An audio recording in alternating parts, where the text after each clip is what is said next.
আমাদের সংস্কৃতি, আমাদের সংস্কার সর্বদা থাকবে আমাদের সাথে। ভারতের মহান গ্রন্থ আর কাব্যের সম্পূর্ণ সংকলন। সাবস্ক্রাইব করুন তিলক। এই অবসরে রাবণ সীতার কাছে ভিক্ষা চাইতে এলেন আর ছলনা করে তাকে অপহরণ করলেন।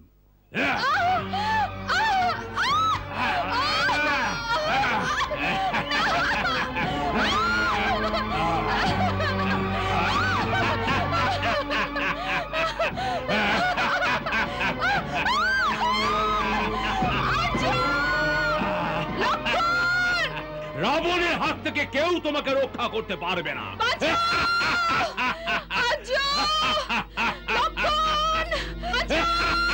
থামো থামো রাবণ, থামো।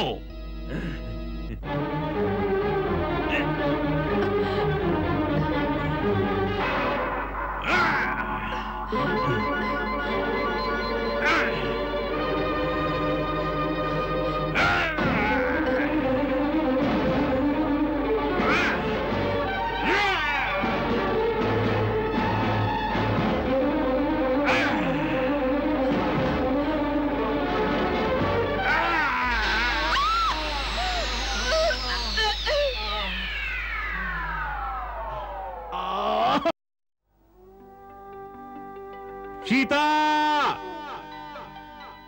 সীতা, ওঠেন।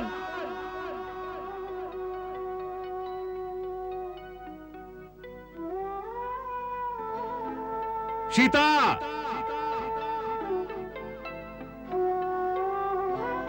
সীতা,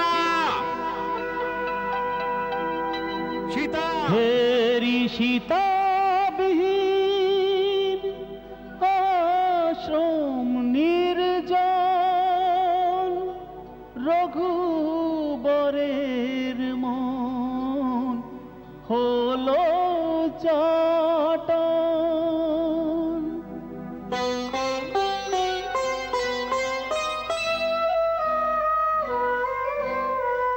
বিরহ ব্যথায় যে ব্যথিত হৃদয়ে বনে বনে ফেরেন যে রাম,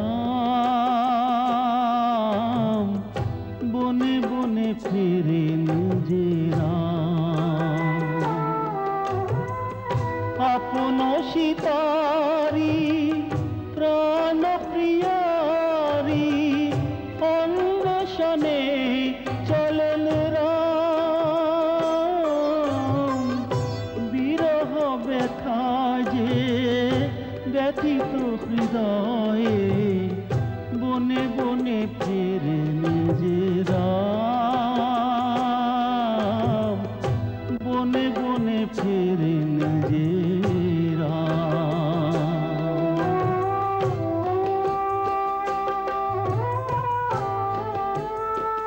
রাম, রাম,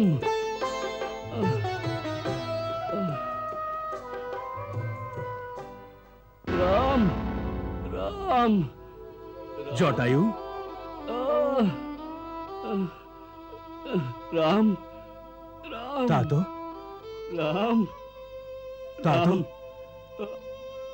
তাতো, তাতো, আপনার এ দশা কে করলো? কোন পাপী আপনাকে আঘাত করেছে? তুমি তুমি এসেছো রাম। আমি আমি তোমারই প্রতীক্ষায় প্রাণ ত্যাগ করতে পারিনি রাম। আমি আমি তোমায় সীতার সন্ধান দিতে চেয়েছিলাম রাম। সীতা? সীতার সন্ধান? কোথায় সীতা? ও ও ওকে অপহরণ করেছে। কি অপহরণ করেছে? ওকে পাপী রাবণ নিজের রথে তুলে আকাশ পথে নিয়ে গেছে রাম। আকাশ পথে? রাবণ? রাক্ষস রাজ রাবণ। তা তো কোন দিকে নিয়ে গেছে? দক্ষিণ দিকে রাম। দক্ষিণ দিকে? তখন শ্রীরাম আর লক্ষণ দক্ষিণ দিকে চলতে চলতে ঋষ্যমুখ পর্বতে এসে পৌঁছলেন। সেখানে ওদের সাক্ষাৎ পরম ভক্ত হনুমানের সঙ্গে হলো।